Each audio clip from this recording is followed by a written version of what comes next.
1년 내내 9도에서 29도로 세계에서 가장 날씨가 좋은 것으로 유명한 캘리포니아. 무더운 여름에도 21에서 27도, 겨울에는 포근하고 습도가 높아 따뜻하게 느껴지는 것이죠. 캘리포니아에서도 핵심 도시는 바로 LA. 미국 내 가장 많은 한국인들이 사는 지역이 바로 LA입니다. 이곳에 무려 35만 명에 육박하는 한인들이 거주하는 것으로 알려졌는데요. LA에 있는 한인타운은 미국에서 가장 성공적인 정착 사례로 꼽히며 연일 미국 언론들에 의해 대대적으로 홍보되고 있습니다. LA타임스는 LA 한인타운이 그동안 전통을 유지하면서도 점차 변모해 주류 사회로 진입한 대표적인 이민자 사회의 표상이라는 내용을 보도했습니다. 이는 미국 대통령이 발표한 이민개혁 행정명령에 따라 향후 이민자 커뮤니티의 정착 문제가 미국 내 주요 관심사로 떠오른 가운데 이에 대한 준비의 필요성을 강조하는 과정에서 한인타운을 미국 내 최고의 긍정적인 사례로 꼽아 더욱 의미가 있습니다. LA시는 물론 LA 카운티 내에서도 한인타운은 여러 사업체들이 몰려 있으며 이를 바탕으로 성장해 주류 사회로 진출했다는 점에서 의미가 있어 앞으로 미국 내 이민자들이 어떻게 주류 사회와 함께 성장해 나가고 진입할 수 있는지에 대한 교과서적인 성격을 지닌다고 설명했습니다. 이 대부분의 미국 이민자들은 남의 집을 청소하거나 가정부, 막노동에 종사합니다. 그나마 조금 성공했다고 하면 빨래방을 운영하거나 편의점, 식품점, 노래방을 운영할 수 있는 정도죠. 한국인들도 마찬가지였습니다. 이민사회에서 1세대 기준 한인들의 밥벌이란 주로 육체적인 노동을 통해서 얻어지는 것이 대부분이었습니다. 이 세탁소나 미용실, 식당, 식품점이나 미용 제품 판매점, 빌딩 청소업 등의 대부분을 차지했죠. 이 보통 부부가 함께하는 개인 비즈니스가 가장 흔한데요. 크고 작은 사업체에서 교포들은 주인과 직원으로 만나 밥벌이를 위해 동고동락했습니다. 미국 어느 지역을 가나 항상 세탁소는 한 곳 이상 있었는데 여기는 세탁소인가? 하고 두리번거리다 보면 어김없이 한인 부부가 보였습니다. 이 주인장 아저씨는 쉴 새 없이 다림질을 하고 있고 아주머니는 손님을 맞이하고 바느질을 하고 있었습니다. 이 세탁소는 한인 중장년 부부들이 가장 많이 하는 사업체였습니다. 마땅히 직업을 찾기도 힘들 뿐만 아니라 언어 장벽도 큰 문제이기 때문에 의사소통이 거의 필요 없는 이 세탁소가 유일한 선택지였던 것이죠. 하지만 부부가 함께 할 수 있고 한국처럼 세탁기와 드라이기가 잘 보급되지 않은 미국에서는 괜찮은 돈벌이 수단이었습니다. 하지만 아주 고된 업종입니다. 이 바쁠 땐 온종일 서 있어야 하는 것은 물론 평균 12시간씩 서서 일해야 합니다. 자, 그런데 미국 이민 2세대 한인들의 주류 사회로 속속 진입하면서 완전히 상황이 바뀌었습니다. 이 세계에서 가장 공부를 잘하는 민족으로 꼽히는 한국인들이 이 미국에서 압도적인 성적 격차로 모두 명문대에 진입, 아이브리그에서도 상위권을 싹쓸이하며 미국 내에서 가장 영향력 있는 직업들을 모두 꿰차기 시작했습니다. 이 퓨 리서치에 따르면 미국에서 태어난 25세 이상 한인의 대학 졸업자 비중은 85%로 1세대보다 높습니다. 의사, 변호사, 검사, 판사, 교수 등의 직업을 가진 한국인들은 셀 수도 없이 많아졌습니다. 특히 변호사의 경우 한 해 미국에서 배출되는 한인 변호사가 1000명을 훨씬 넘는 것으로 알려졌습니다.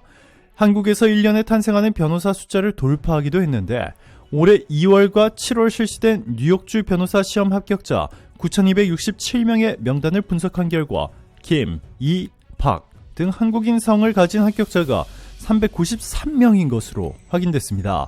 바로 옆 뉴저지주에서는 한인으로 짐작되는 합격자가 119명이었고 또 지난해 캘리포니아주에서 배출된 한인 추정 변호사는 305명이었습니다.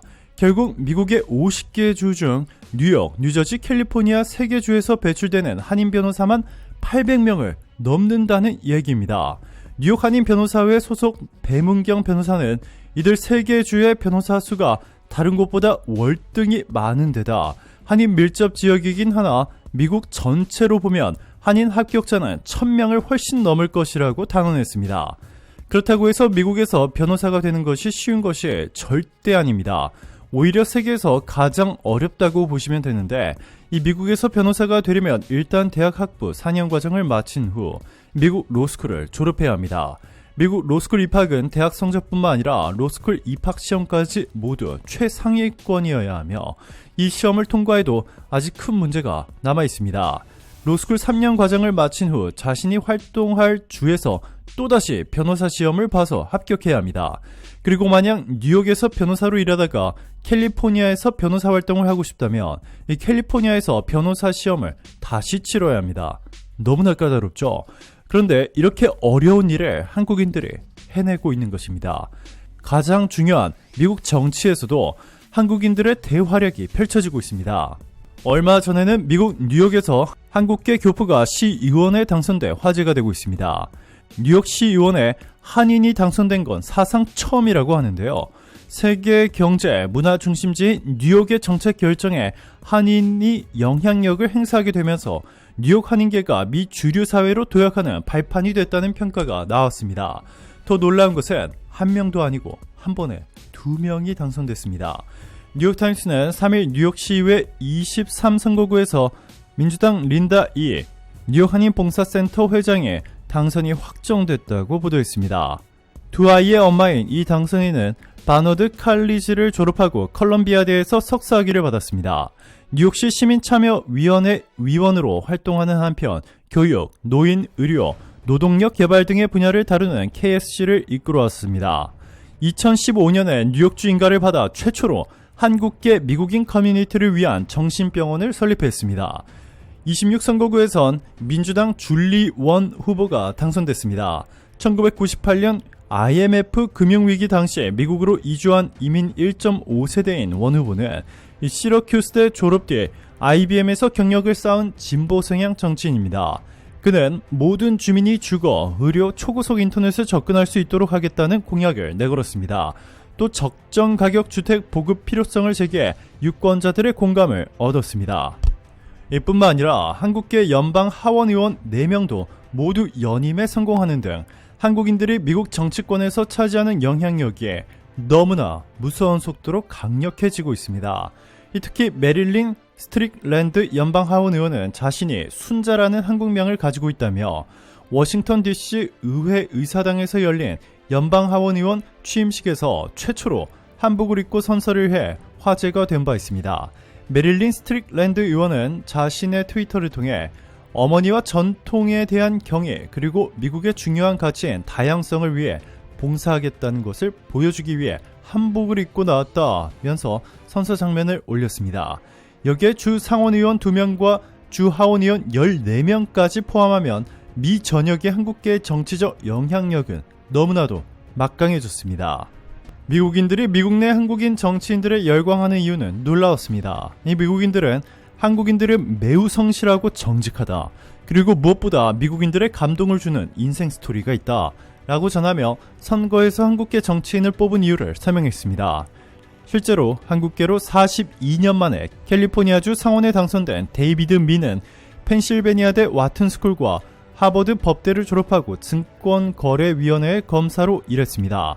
민 당선인은 앨런과 월드컴 회계 부정 사건을 보면서 불공정하고 부정한 금융 시스템을 정비하고 시니어 은퇴연금을 보호해야 한다는 사명감에 민간 법률 회사의 높은 연봉을 마다하고 이 증권거래위원회로 들어간 것으로 알려지면서 미국 국민들로부터 존경의 대상이 됐습니다. 미국 내에서 손꼽히는 금융과 주택정책 전문가로 전국적인 언론에도 자주 등장하는 민 당선인은 특히 의료보험과 교육, 기후변화 등에 많은 관심을 보이고 있습니다. 이 또 다른 방식으로 미국 전역을 감동시킨 한인들도 있습니다. 미국 로스앤젤러스의 한 한인 여성이 빈자의 성녀로 추앙받는 테레사 수녀를 닮은 헌신으로 미국 사회에 감동을 던지고 있습니다. 주인공은 현지에서 시온복음 선교회를 이끌고 있는 김현응 씨. 로스앤젤러스 타임스는 11일 현지 노숙자들로부터 어머니로 불리며 20년 넘게 가난한 이들을 위해 봉사해온 김 씨의 삶을 2개면에 걸쳐 소개했습니다. 김 씨는 근 20년 동안 새벽 2시면 어김없이 일어나 거리 노숙자들에게 나눠줄 음식을 준비합니다.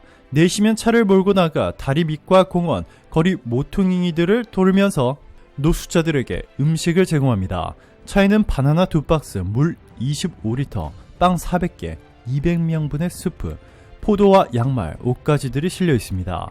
김 씨는 노숙자들이 마마를 소리치며 달려와 음식을 먹고 주변에 둘러서서 찬송과 놀라운 은총을 부를 때가 가장 행복하다고 전했습니다. 비가 오나 눈이 오나 이런 그의 일상은 변함이 없습니다. 그 자신은 백내장과 안구 건조증을 앓고 있지만 몸을 돌볼 여유도 없습니다. 어려운 일을 위한 김 씨의 삶은 1970년대로 거슬러 올라갑니다. 1976년 미국으로 이민 온 김 씨는 1978년 간호병으로 입대해 1979년부터 2년간 용산 미군기지의 병원에서 근무했습니다. 당시 미군이 가난한 한국인들을 대상으로 실시한 무료 시술을 곁에서 도와주며 김 씨는 봉사에 눈을 뜨게 됐습니다. 1982년 제대한 김 씨는 1984년 플로리다주에서 LA로 옮겨왔고 1986년부터 노숙자, 범법자들에 대한 봉사를 목적으로 선교회를 설립한 뒤 어머니와 함께 봉사를 시작했습니다. 그는 LA 성경학교와 퓨리턴 대학을 졸업한 목사이기도 합니다. 하지만 그에게선 티끌만큼의 권위의식도 느껴지지 않았습니다. 김 씨는 앞이 제대로 보이지 않아 이웃 돕기도 그리 오래 하지는 못할 것 같다. 누군가가 내 일을 맡아서 하면 곁에서 죽는 날까지 도와줄 수 있을 텐데 하며 고충을 털어놓기도 했는데요. 이 소식이 전해지면서 미국 국민들은 한국에 더욱더 열광하고 있습니다. 오늘도 감사합니다. 최고로 멋진 하루 보내시길 바랄게요.